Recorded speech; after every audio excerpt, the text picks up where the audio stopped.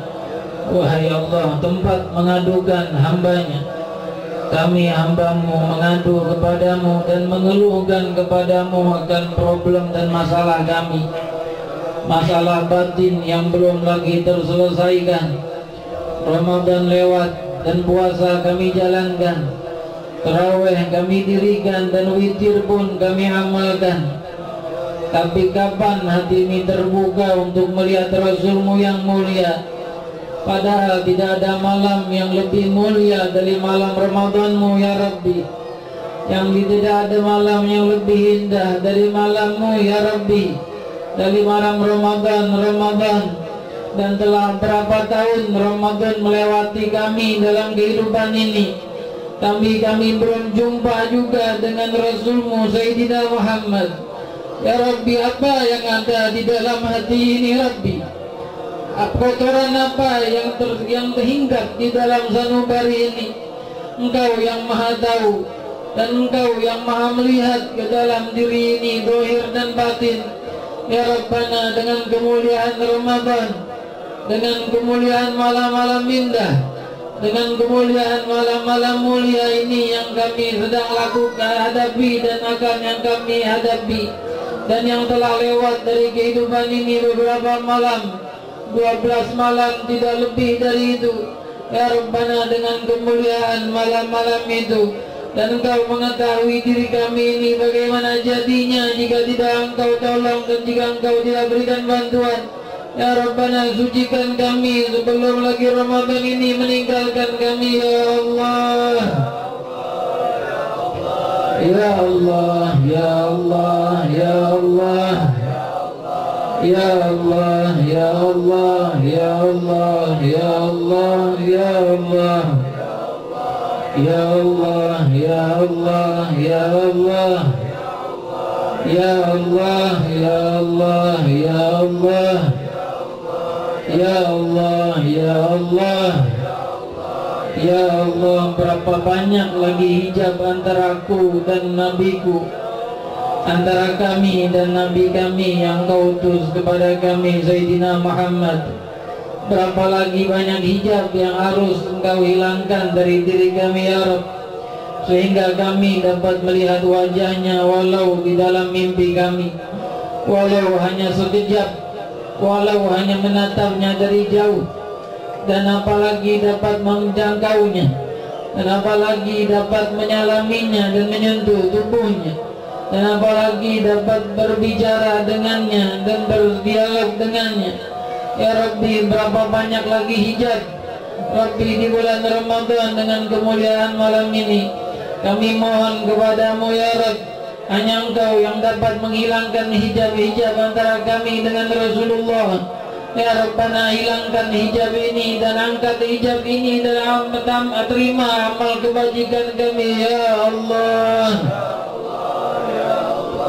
Ya Allah, ya Allah, ya Allah, ya Allah, ya Allah, ya Allah, ya Allah, ya Allah, ya Allah, ya Allah, ya Allah, ya Allah, ya Allah, ya Allah, ya Allah. Ya Allah, akankah kami wafat sedangkan kami masih seperti ini? Akankah kami menghadapi alam barzakh dan kami masih seperti ini? Akankah kami datang kepadamu di alamul akhirah dan kami masih seperti ini? Masih dihinggapi dengan kekotoran di dalam hati, masih dihinggapi dengan kesombongan, masih dihinggapi dengan keangkuhan, masih dihinggapi dengan riya ketika kami ibadah. Dia ingin masih dilihat oleh orang lain ketika kami melakukan ibadah, ketika kami sholat tarawih dan witir. Ya Rabbana, tidak ada ikhlas kecuali datang darimu ya Rabb. Ya Rabbana, tidak ada tawadu dan kerendahan hati kecuali datang darimu ya Rabb. Tidak ada amal ibadah yang Kau terima kecuali Kau ridho ya Rabb.